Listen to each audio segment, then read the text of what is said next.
In die verlede was daar geen winters en koue in Rusland. Die kerk van die Transfigurasie van die Here in die Kaluga-streek. Die kerk is gebou vir 'n warm klimaat sonder ryp. Tydens die bou van hierdie kerk is daar geen verwarming geïnstalleer nie.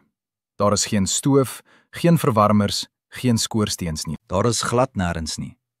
En daar is ook geen spore van hulle nie. Maar in Rusland is dit baie koud sonder verwarming. Publieke ruimtes moet verhit word. Daarom is die stoof later gemaak. Dit is reg hier, naby die ingang geplaas. Om 'n ligtermiese gordyn te skep. Hulle het groefies in die muur gekerf vir die installasie van die stoof. Dit is duidelik dat die bakstene glad gemaak is. Dit is nie metselwerk van die konstruksie nie. Daar is baie pleister op die muur oor. Gips kan nie binne 'n werkende stoof wees nie.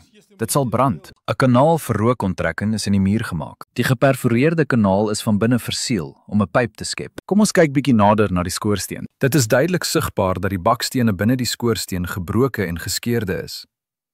Iemand het die bakstene baie grof uit die muur uitgehaal om die skoorsteen te skep. Die mortel tussen die bakstene van die kerkmuur is wit. Hier is dit, helder. Die bakstene en die later gemaakte muur van die skoorsteen is met 'n ander mortel verbind. Dit het 'n bruin kleur. Hierdie klein muur van die skoorsteen is later gemaak. Waarom het die Russiese argitek nie 'n stoof gemaak om te verhit toe hy die kerk gebou het nie?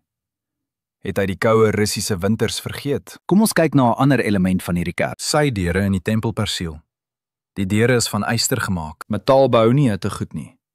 Die gebou verloor baie hitte deur metaaldeure. Hier sien ons die spore van die installasie van die tweede bykomende deur. Nadat die tempel gebou is die binnemuur gepleister en geverf. Maar toe is 'n konstruksiemengsel oor die pleister en verf aangebring om die hoek vir die deurliggaam te vlak. En toe is dit met grys verf oorverf. Kom ons kyk daarna van 'n ander kant af. Dit is dieselfde hier. 'n laag gips, 'n laag verf en bo-op 'n konstruksiemortel word aangebring om die hoek te vlak, om 'n ekstra deurraam te installeer. En dan word dit met grys verf bo-op geverf. Kyk na die kleur van die boumortel. En die muur van die kerk, tussen die bakstene, wit mortel. Bykomende deure is geïnstalleer met mortel van 'n geel-bruin kleur. Dit lyk soos die kleur van die oplossing wat gebruik is om die kanaal van die skoorsteen te verseël, wat later deurboor is. Waarskynlik is die skoorsteen en addisionele deure rondom dieselfde tyd gemaak. Nadat die tempel aan die binnekant gepleister en geverf is, dit wil sê, heeltemal gereed vir gebruik. Die buitekant van die kerkbou ontbreek 'n fondamentbeskerming teen die Russiese koue. Vocht styg uit die grond deur die haarvate binne die bakstene. En die koue vries die water en breek die bakstene. Groot stukke het van die hoeke afgeval. Dit is veroorsaak deur die Russiese ryp. Die hele onderste deel van die gebou val in mekaar.